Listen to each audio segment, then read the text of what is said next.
Former Summit County lieutenant has filed a whistleblower lawsuit against the sheriff's office. So he is claiming his supervisors retaliated against him after he tried exposing illegal activity within the department. 19 investigator Mike Mason has the story only on 19.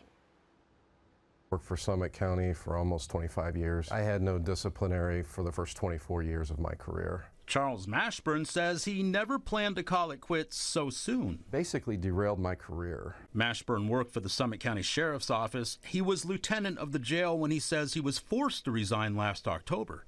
This after unsuccessfully trying to report illegal activities to his supervisors. Since then, he has been quietly providing tips to 19 Investigates.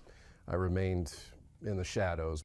Mashburn claims his supervisors refused to address his concerns. I was retaliated against. He says that's why he filed this whistleblower lawsuit against the Summit County Sheriff's Office. In it, he claims he was subjected to ongoing disciplinary threats, isolation from colleagues, assignment of impossible tasks without proper staffing, and even public humiliation by his supervisors. Mashburn says he documented numerous violations at the jail that put both staff and inmate safety at risk, like when inmates posted bond but would still be kept behind bars because there were no officers around to release them.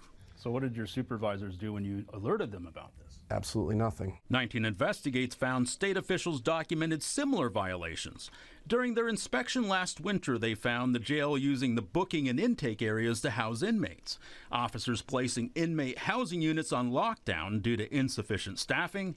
Inmates had no access to phones, TVs, books, or legal counsel, and more importantly, new inmates weren't receiving state-mandated health assessments, and officers were not monitoring inmates who were on suicide watch. I could no longer maintain my oath and work there. And that's why Mashburn contacted 19 Investigates. You are the only one that has brought any of it to the public. Mashburn told us about an incident involving former Deputy April Woodside and inmate Jordan Schwertner. In October of 2022, officers suspected she was having sex with and smuggling drugs to Schwertner. When deputies shook down his cell, they discovered a package containing white powder. That month we had 2 inmates have drug overdoses in the month of October that could be directly correlated with the drugs that were coming in.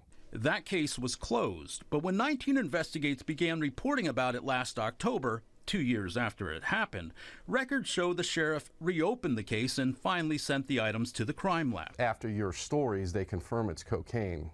They didn't do it initially, which has never happened where it just sits on the desk or sits on a shelf for 2 years. So what do you think about all this? I think it's a cover-up. Meanwhile, Mashburn decided to resign and is now taking legal action against his former employer. What my lawsuit is about, it's not about the money. It's more than that. It's about oversight.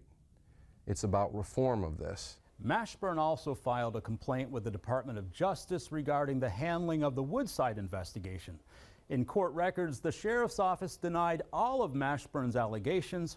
We, of course, requested a comment from Sheriff Fothery, but she hasn't gotten back to us. Mike Mason, 19 News.